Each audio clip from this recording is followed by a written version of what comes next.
Tennessee's coaching staff didn't ask Joe Milton to throw a lot of passes over the middle. It looked like after a while they figured out he throws this 200 miles an hour and kind of high. Let's dial that down.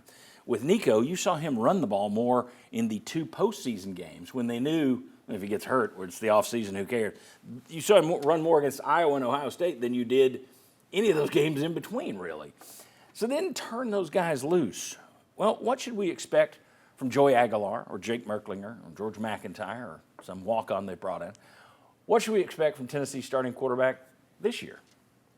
And Nico had a year in advance to learn the offense before he started playing, and they still didn't give him everything to run. Yeah. This guy's got, 106 days? They're going to give him everything. He's going to have full control of that offense, but yet Nico was here for 2 years and didn't. That makes me wonder what's the game plan for this year. How much are they going to allow Aguilar to run when you've got Merklinger and McIntyre behind him? So if people are expecting, okay, this guy's a better fit than Nico, now we're going to get back to the offense we've seen before, there's a lot of limitations on that make me think maybe it's better by the end of the year. Mm-hmm. But I'm a little worried about the start of the year. I'd say you learn from your previous mistakes and you just cut it loose. I mean, there's nothing you're going to do by calling it safe because you saw what result they got you last year. You're scraping by teams that you should be destroying. How much do you think he's going to be turned loose? Probably not much. I mean, because you think about the previous 2 years, they didn't turn Joe loose until late in the season. You know, what it was, it started with like UT San Antonio with the 82-yard run. That's right. Just to kind of mix it up. And then obviously, same thing with Nico. I've always said that, that this offense would run best if you get that guy's legs incorporated. But it just depends on how big of a separation they see between Aguilar to the next guy, whether it be George McIntyre or Jake Merklinger. But if their pedigree has shown you anything, probably not going to run them very much. Kevin Simon, Ollie Lane, Jimmy Himes, and myself, that segment's 25 minutes. Again, Sports Source Digital Network, you can find that discussion. There's a lot of numbers in there as well that also shows how defenses have adjusted. The amount of man coverage that you faced 3 years ago in 2022 compared to last year, it's off the charts. It has disappeared because people have figured out, well, let's just sit over the top and do the 3-3-5 thing on them. That said, which goes back to our first segment, do you think you're a believer in Joey Aguilar? Let's say he gets the job.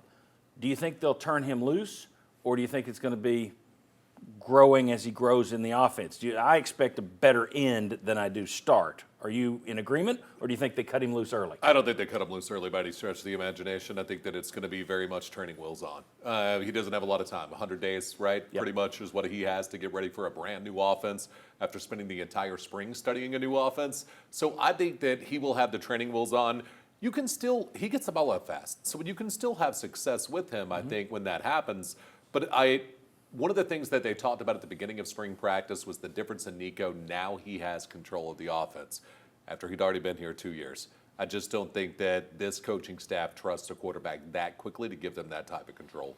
I think there's been less trust in personnel on the offensive side of Tennessee than on defense. Look how many players Tim Banks plays when they're pretty young. And it's a different level. Maybe they just have the right personnel to where they earn the trust, and the offensive guys have not. But that's a little bit harder to come by for Josh Heupel on offense. So I'm with Will and Kevin. I think not much. And then it may evolve as the year goes on. And the thing that's interesting about that, and I agree with you, it's a good observation. I agree with you 100%. The interesting thing is this offense is supposedly simple. Mm-hmm. Coaches look at it and say it's a simple offense. You would think a simple offense would be we can just plug anybody in, young guy, not whatever.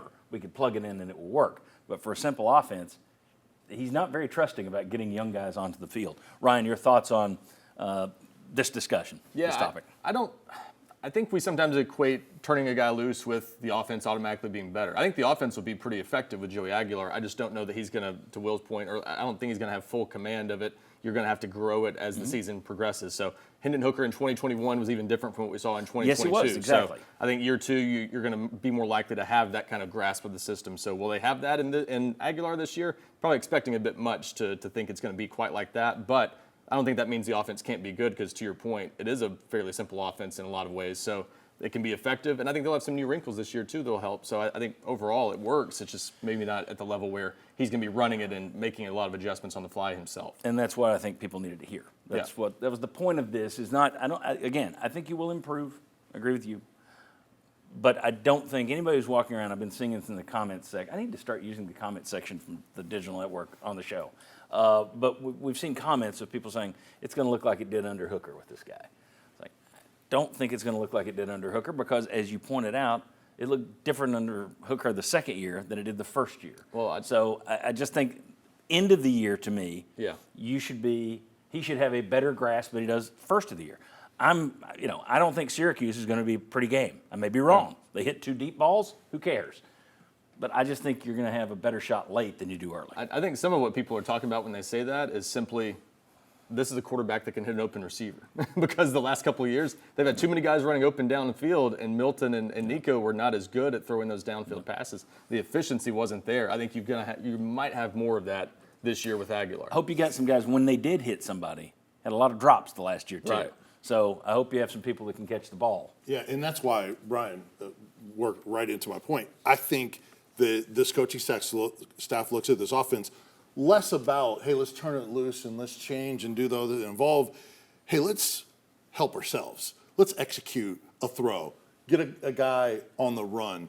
Throw him open so he can run after the catch. Have guys be able to make plays and not have the drops, not have breakdowns of protection. I think they're looking at it as, hey, we've got good enough players if we execute. We don't have to reinvent the wheel. Mm-hmm. We can be better than we were on offense, even if it's not 2022.